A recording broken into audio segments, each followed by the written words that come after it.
அத்தியாயம் 29. இரவு நேரம். மணி 10 ஆகிவிட்டது. மங்களம் வாசலையே பார்த்து கொண்டிருந்தாள். அவள் அப்படி பார்த்து கொண்டிருப்பது இளையவள் லலிதாவுக்கு எரிச்சலாக வந்தது. ஏமா, போய் படுக்க மாட்டியா? எதுக்கு இப்படி வாசலையே பார்த்துக்கிட்டு இருக்க என்றாள். மங்களம் அவளை பதிலுக்கு முறைத்தாள். முறைக்காத, நான் சொன்னாலாம் நீ கேட்கவா போற? நான் போய் படுக்கிறேன் என்று படுத்தாள். வித்யா ஏதோ படித்து கொண்டிருக்க, மூன்றாம் அவள் பாரதி கைகளுக்கு மருதாணி வைத்து கொண்டிருந்தாள். அம்மா பாலுக்காக காத்திருக்காங்க, மணி 10 ஆச்சு, அவனாவது சீக்கிரம் வரானா பார் என்று வித்யா முணங்கினாள். நல்ல வேலை, அதற்கு மேல் அவர்களை சோதிக்காதபடி வாசற்புறம் அவன் மோட்டார் பைக் சப்தம் கேட்டது. அம்மா, தம்பி வந்துட்டான் என்று வித்யாவும் எழுந்தாள். அவனும் பைக்கை ஓரம் கட்டிவிட்டு உள் நுழைந்தான். உடம்பு முழுக்க ஒரே மைக்கரை, கசகசவென்று வியர்த்திருந்தான். மங்களம் அவனை பார்த்துவிட்டு கடிகாரத்தை பார்த்தாள். ஏமா கடிகாரத்தை பார்க்குற? இன்னைக்கு வண்டி அதிகமா? கடை மூடும்போது ஒருத்தர் பஞ்சர்னு வண்டியை உருட்டிட்டு வராரு என்று சொல்லிக்கொண்டே கொல்லைப்புறம் போய் காலை கழுவினான். அப்போது குனிர்ந்து நிமிர்ந்த போது சட்டை பாக்கெட்டில் இருந்து டுபுக் என்று அந்த ரசமணி உருண்டு வாளி தண்ணீரில் விழுந்தது. அப்பொழுதுதான் அதன் ஞாபகமும் அதை தந்த அந்த பரதேசி சித்தரின் முகமும் அவன் மனதில் முண்டியடித்தது. வாளிக்குள் கையை விட்டு ரசமணியை வெளியே எடுத்தான். கண்ணுக்கு நேராக நீட்டி வைத்து கொண்டு அதை பார்த்தான். அப்போது பாரதியும் கொல்லை பக்கம் வந்தாள். பாலு, என்ன பாரதி, இது அந்த பிச்சைக்கார பரதேசி தந்த கோலி குண்டு தானே? கோலி குண்டா? ரசமணி பாரதி, பார்க்க கோலி குண்டு மாதிரி தானே இருக்குது. ஆனா அவர் ரசமணின்னு தானே சொன்னாரு. ஆமா, ரசமணினா என்னன்னு உனக்கு தெரியுமா? இப்படி ஒரு பேரையே நான் அவர் சொல்லி தான் கேள்விப்படுறேன். யாருக்கு இதை பத்திலாம் தெரியும்? நான் எல்லாத்தையும் அம்மா கிட்ட சொன்னேன். அம்மா ரொம்ப பயந்தாங்க. அம்மாவுக்கு எல்லா விஷயத்திலும் பயந்தான். அவன் சொல்லி வாய் மூடும் முன் மங்களமே கொல்லை பக்கம் வந்து விட்டாள். அவள் காதிலும் அவன் பேசியது விழுந்தது. என்னடா, எனக்கு எதுல பயம்னு ஆராய்ச்சி பண்ணிட்டு இருக்கியா? ஐயோ அம்மா, வந்துட்டியா நீ? ஆமா, அது என்னடா கையில உருண்டையா? இதுவா? இது ஒண்ணுமில்லம்மா, ரசமணி. ரசமணியா? ஓ, பாரதி சொன்னாலே யாரோ ஒரு பரதேசி கொடுத்தான்னு.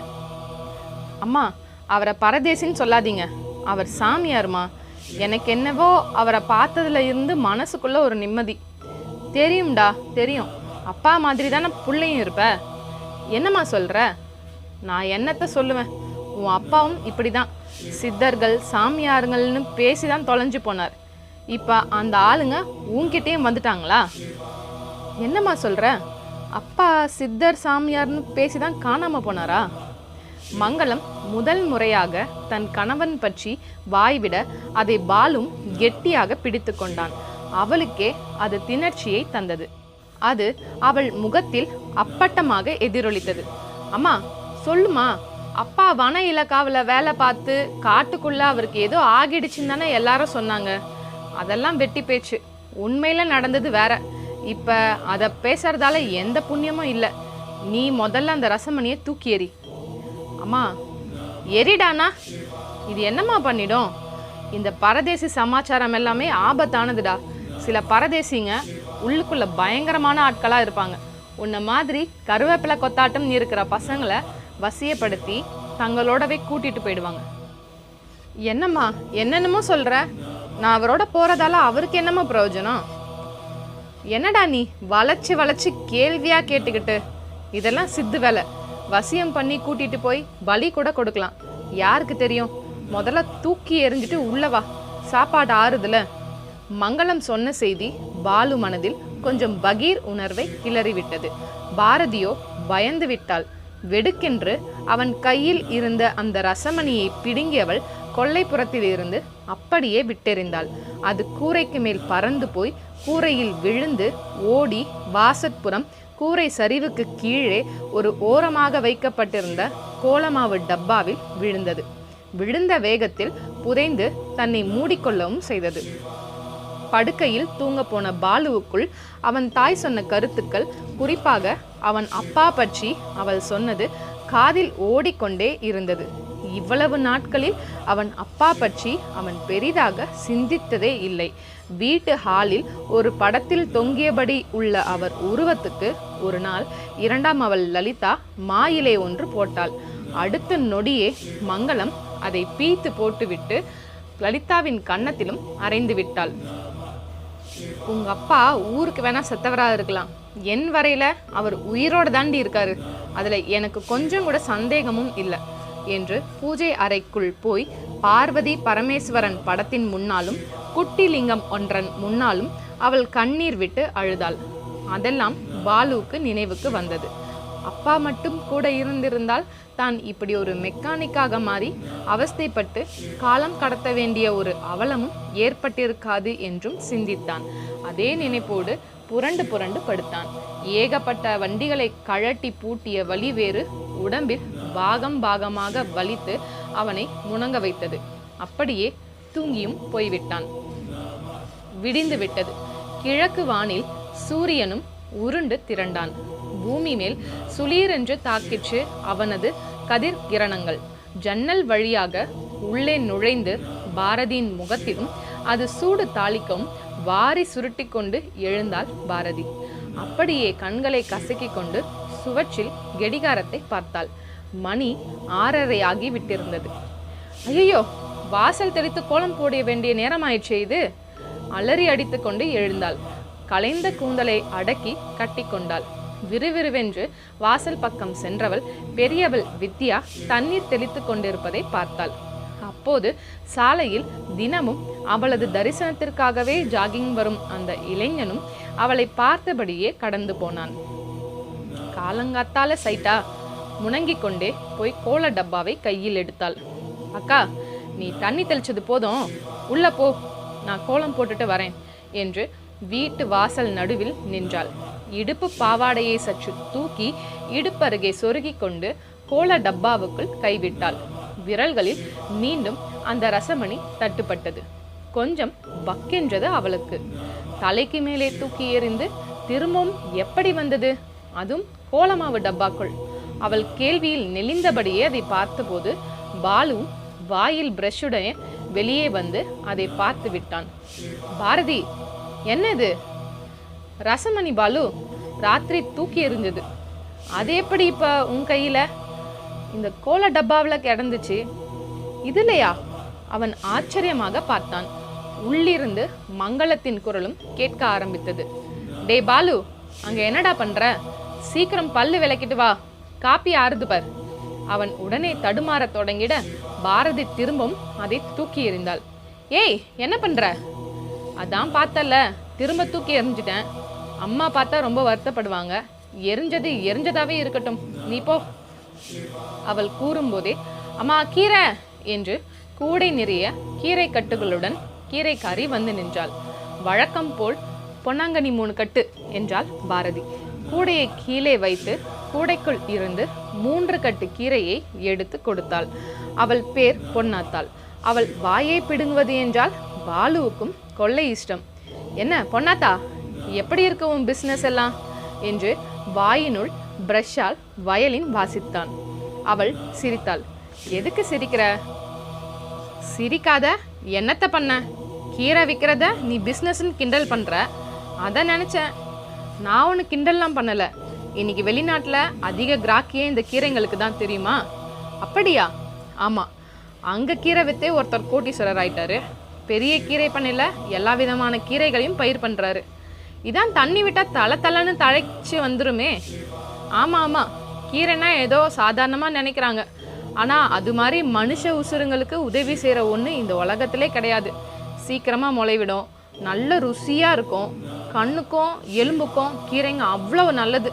பொன்னாங்கண்ணியை தினமும் சேர்த்துக்கிட்டா உடம்பு பொன்னா மின்னும். அகத்திக்கீரையை சேர்த்துக்கிட்டா உடம்புல அசுத்த கிருமிகளை அசத்தும். அரைக்கீரைங்கிறது பாதி தான் கீரை, மீதி அது ஒரு மூலிகை. அதனால தான் அது அரைக்கீரைன்னாங்க. பசலைக்கீரை மனசு படப்படப்பை குறைக்கும், தைரியம் தரும், அப்படியே நரம்புக்கு வலு சேர்க்கும்.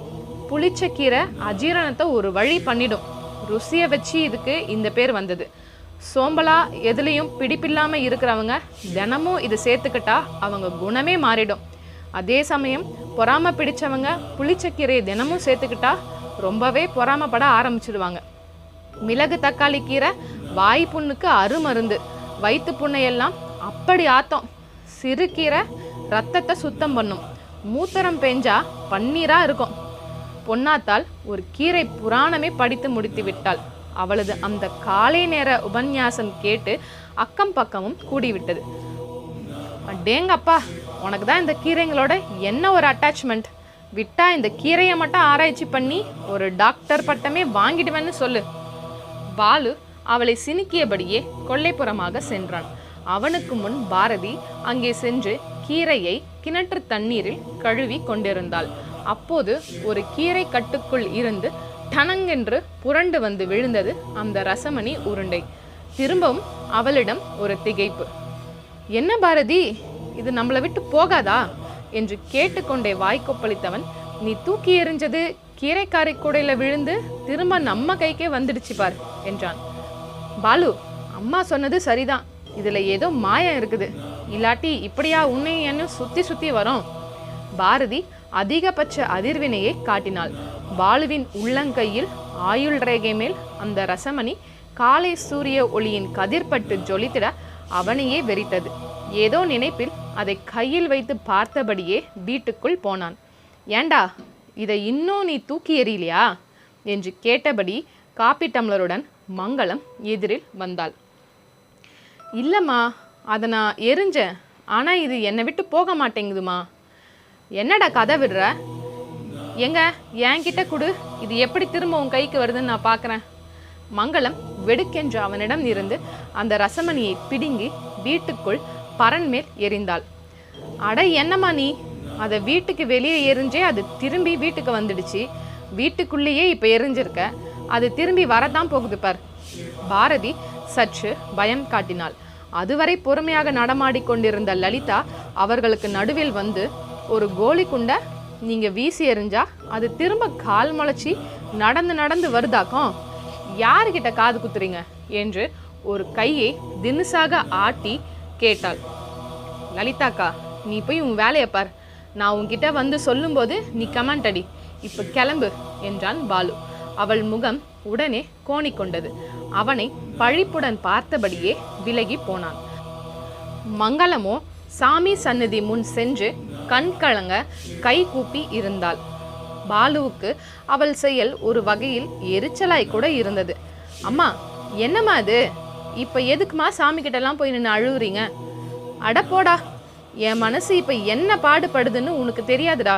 இந்த வீட்டில் 4 பொட்டச்சிங்க, அதில் நான் ஒருத்தி தான் வாழ்ந்து முடிச்சவ, மீதி 3 கண்ணி சீதனங்க, இனிதான் வாழணும். நீ ஒருத்தந்தான் ஒரே ஆம்பளை பையன், இந்த கன்னி தோட்டத்தோட ஒரே காவல்காரன் நீதான்டா. என்னம்மா நீ கன்னி தோட்டம் காவல்காரன் அது இதுன்னுக்கிட்டு இப்போ என்ன ஆயிடுச்சு? இன்னும் என்னடா ஆகணும்? யாரோ ஒரு பரதேசி வந்தான், ரசமணி தந்தான், தூக்கி எறிஞ்சாலும் போக மாட்டேங்குதுன்னா என்ன அர்த்தம்? எனக்கே ஒன்றும் புரியலம்மா. உனக்கு புரியல, எனக்கு பக்கு பக்குங்குது. உங்கள் அப்பாவையும் இப்படி தான் ஒரு சாமியார் கூட்டம் திசை திருப்பி விட்டுடுச்சு. இப்போ நீயும் அதே பாதையில் போக பார்க்குற. அம்மா, அடிக்கடி அப்பா பற்றி இப்படி அறகுறையாக சொல்லி சொல்லி விட்டா எப்படிம்மா? உண்மையில் அப்பா எங்கே இருக்கார்? எதை வச்சு அவர் உயிரோட இருக்கிறதா நீ நம்புற? என் நம்பிக்கையை என்னால் வார்த்தைகளை விளங்க வைக்க முடியாது, ஆனால் நிச்சயமாக அவர் உயிரோட தான் இருக்கணும். அப்படின்னா அவரை நீ தேடலாமே. தேடலைன்னு உனக்கு யாருடா சொன்னா? போலீஸ்காரங்க கூட்டம் கூட்டமாக தேடியுமே கிடைக்காதவரா நான் தேடி கிடைக்க போகிறாரு? அப்படின்னா அப்பா தலைமறைவாக இருக்காரா? இதுக்கெல்லாம் எனக்கு பதில் தெரிஞ்சா நான் இப்படியா இருப்பேன்? நான் எப்படி கேட்டாலும் நீ தெளிவாகவே பதில் சொல்ல மாட்டேங்கிற. இப்போ நீ முடிவா என்ன சொல்கிற? இதோ பாருடா, சாமியார் சித்தர்னு யார் வந்தாலும் ஒரு வார்த்தை பேசாது. அந்த ரசமணியை தூக்கி கிணத்துக்குள்ளே போடு. கிணத்துக்குள்ளே இருந்து அது எப்படி வருதுன்னு நானும் பார்க்குறேன். சரிம்மா, நீ போய் நிம்மதியாக அடுத்து ஆக வேண்டியதை பாரு. நான் இப்போவே பரன் மேலே ஏறி அந்த ரசமணியை எடுத்து உன் எதிரிலேயே அதை கிணத்துல போட்டுடுறேன், போதுமா? பாலு சொன்னதோடு நில்லாமல் ஒரு சிறு ஏணியை கொண்டு வந்து பாரதியை பிடித்து கொள்ள சொல்லிவிட்டு பரன் மேல் ஏறினாள். அந்த காலத்து வீடு, அதில் தேக்கு பலகையால் செய்யப்பட்ட பரன் அது. பரன்மேல் ஏராளமான பழைய பாத்திரங்கள், டேக்ஸா, குண்டான், புலிவாய் அண்டா, தொந்தி குண்டான், விரிவானலி, பாயச குழி பாத்திரம் என்று வகைக்கு ஒன்று கிடந்தது. போதாக்குறைக்கு சில இரும்பு பெட்டிகள், மரப்பெட்டிகள், மர குதிரைகள் என்று அவைகள் ஒரு பக்கம். அவைகளுக்குள் அந்த ரசமணி எங்கே இருக்கிறது என்று தேடுவதே பெரும்பாடாக இருந்தது. ஒரு மரப்பெட்டி திறந்த நிலையில் இருந்தது. அதன் உள்கூட்டில் சிவன்மலை வனச்சரகம் என்கின்ற எழுத்தும், அதற்கு கீழ் ஆர். சுந்தர்ராஜன் FRO என்கின்ற பெயரும் அவர் பதவி சுருக்கமும் கண்ணில் பட்டது. திறந்து கிடந்த பெட்டிக்குள் சில காக்கி உடுப்புகள், டைரிகள் மற்றும் ஒரு கைத்தடி, நேரம், பேட்ச் என்ற சில பொருட்கள். சுந்தர்ராஜன் இறந்து விட்டதாக சொல்லி அவரது ஃபைலை க்ளோஸ் செய்துவிட்ட வன இலாக்கா அலுவலகம் அவரது நினைவாக மங்களத்திடம் ஒப்படைத்த அவரது உடுப்பு மற்றும் டைரி தான் அவை. அதில் கச்சிதமாக அந்த டைரியின் மேல் அந்த ரசமணியை எடுத்த பாலு அந்த டைரியையும் மற்ற உடுப்பையும் எடுத்து பார்த்தான். பாக்கெட்டுக்குள் ஒரு பொட்டலம் வேறு. அதை எடுத்தவன் பிரித்து பார்த்தான். அந்த பொட்டலத்தில் தங்க நிறத்தில் தூளும் கூடவே சில தங்க நாணயங்களும் இருந்தன. நல்ல கனம் அவைகளிடம். அப்படியே டைரியை திறந்தவன் அதில் அவன் தந்தை சுந்தர்ராஜன் விலாவரியாக எல்லாவற்றையும் எழுதியிருப்பதையும் பார்த்தான்.